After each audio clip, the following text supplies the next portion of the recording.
Hello everyone, welcome back to my YouTube channel Dr. Bharti's Ophthalmology Tutorials.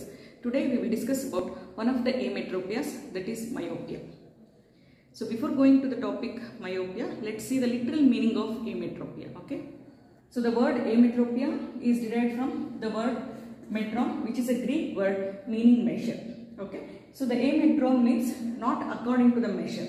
So that is the literal meaning of ametropia. So in that we have myopia, hypermetropia and the astigmatism. So let's see the literal meaning of emetropia. This is also derived from the Greek word emetros, which means well fitting or well proportionate. Okay. So the emetropicae are well proportionate, whereas ametropicae are not in proportion with each other, and hence they have the refractive error of myopia, hypermetropia or the astigmatism. So today we will discuss about the myopia. By the end of this video, you will be able to define myopia, write the optical diagram for the myopia, what are the various mechanisms by which the myopia can occur, how it is clinically classified, that is various classifications like congenital myopia, developmental myopia, pathological myopia as well as the acquired myopia. Okay, what are the various signs and symptoms of each type of these myopia, and what are the treatment options we have for myopia. I will be dividing this topic of myopia in two videos. Okay, so in the first video I will be covering up till developmental myopia. In the next video, pathological myopia, acquired myopia as well as the treatment options. If you are not yet subscribed to my channel, please do consider subscribing to my channel. Okay. So without much delay, let's begin the topic of myopia. So as I already discussed in my previous video, what is emetropia? In the emetropia, the rays of light which were coming from the infinity were falling on the sensitive layer of the retina when the accommodation was at rest. Okay. So in myopia, what happens? The rays of light which are coming from the infinity are focused in front of the retina when the accommodation is at rest. Okay. So let's define myopia once again with the diagram. So these are the rays of light which are coming from infinity falling in front of the sensitive layer of the retina when the accommodation is at rest. Okay. So this is the optical diagram which is showing the myopia. So this is the retina and cornea. So the parallel rays of light are coming from the infinity and are getting converged in front of the retina. Okay. So why these rays are getting converged in front of the retina? So either there should be increase in the axial length or the anterior posterior diameter of the eyeball, so that the rays are falling in front of the retina, or the converging power of the cornea or the lens. The lens is more, that is the curvature of the cornea or the anterior surface of the lens is increased, so that the lights are getting converged in front of the retina, or there can be increase in the refractive index of the lens. That is also one of the reasons for the light rays to get converged in front of the retina. One more mechanism is this lens which is there in place. If it is displaced little anteriorly, that is called as anterior displacement of the lens, can lead to myopia again.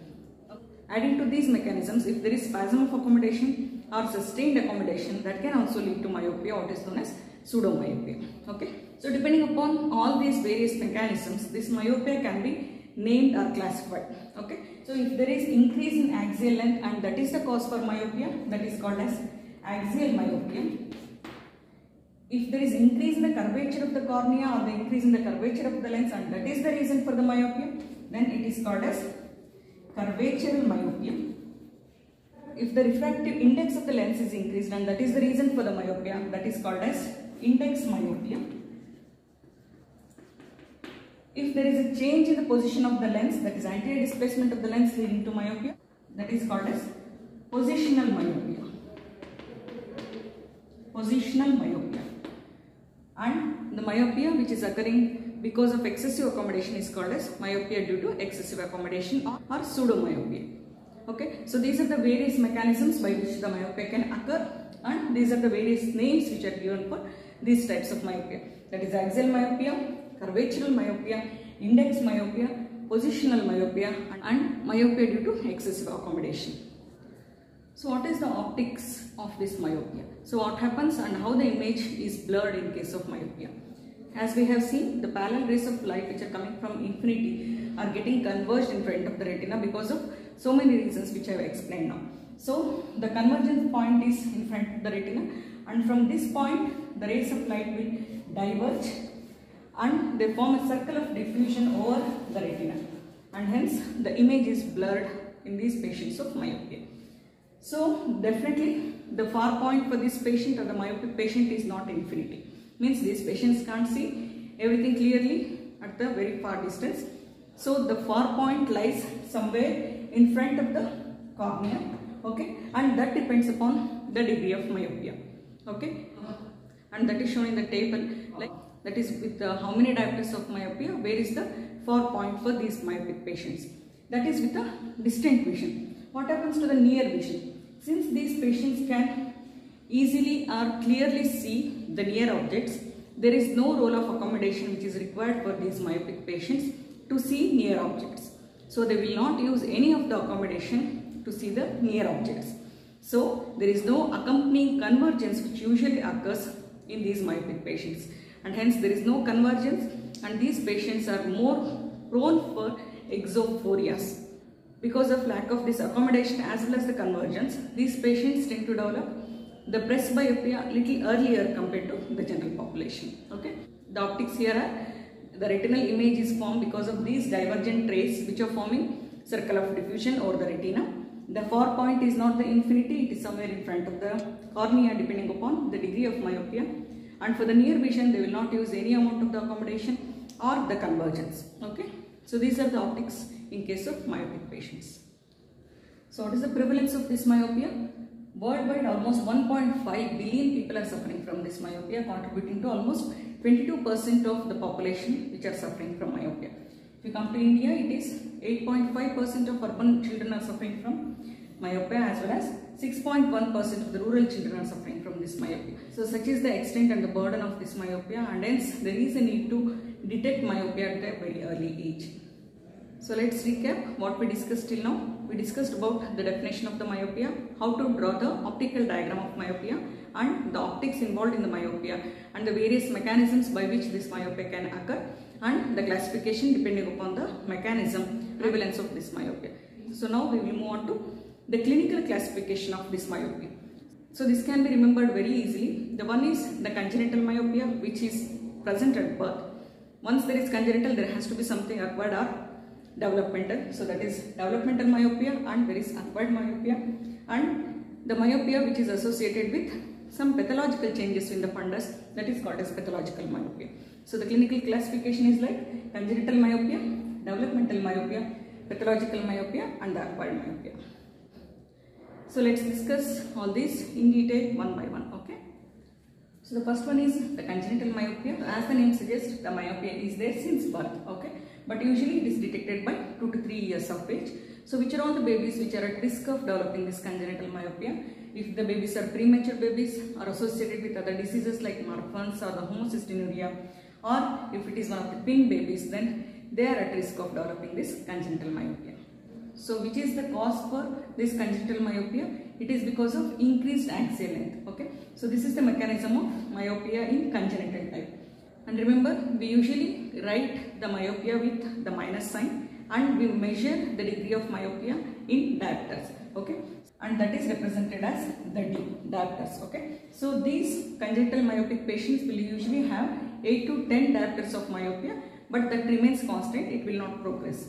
Okay, there are some ocular association in this myopia, like there can be convergent squint, or there can be even aniridium, there can be megalocornea. So these are various ocular association with congenital myopia. And what is the laterality in these patients? So in this congenital type of myopia, the myopia is usually restricted to one eye.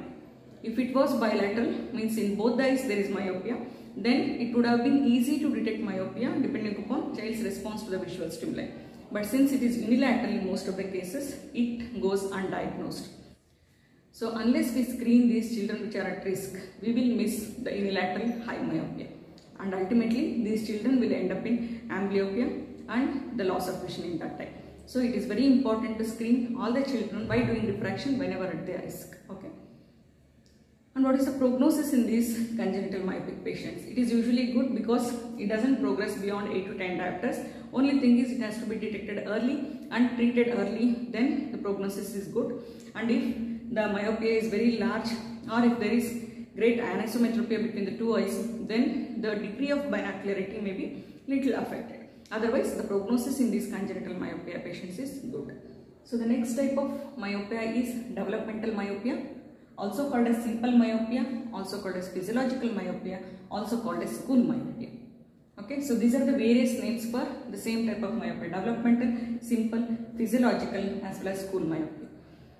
So this is the commonest variety of myopia which is seen, and this type of myopia may or may not be genetically determined. If at all it is genetically inherited, it could be either autosomal dominant or recessive type. So we have various mechanisms which are blamed for this developmental myopia.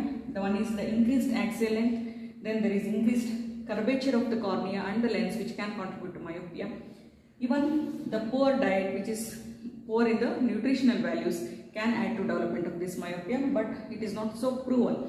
And then the last is the excessive near work, like excessive writing, excessive reading, or use of these mobile and the laptops can lead to the myopia. So why only some children are prone for this developmental myopia?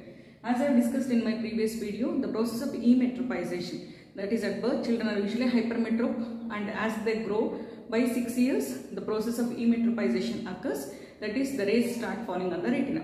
In these children who develop the developmental myopia, this process of emetropization is overshooted, that is the axial length keeps on increasing, thereby these children will develop the myopia.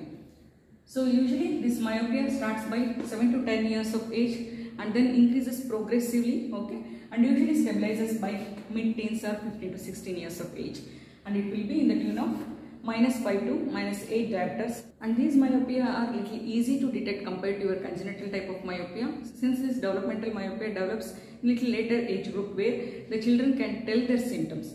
Okay, these children tend to develop the asthenopic symptoms, and because there is no action of convergence which is happening, there is convergence insufficiency, these children can go for exophoria, and even there is suppression in the myopic eye.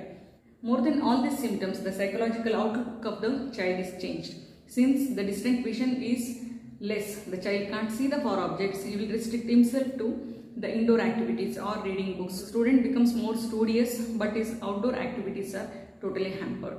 So this is about the symptoms of the developmental myopia. So what are the signs of this developmental myopic patients? Here the eyeballs are little large compared to the normal population. So the eyes look little prominent if the myopia is of little high degree. Okay, and when you do the visual acuity, it is reduced depending upon the amount of myopia.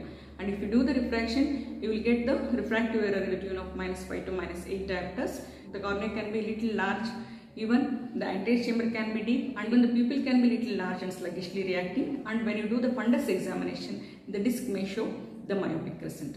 So these are various signs of this developmental myopia. The prognosis is good here also if the child is detected early and treated with appropriate glasses or the contact lens.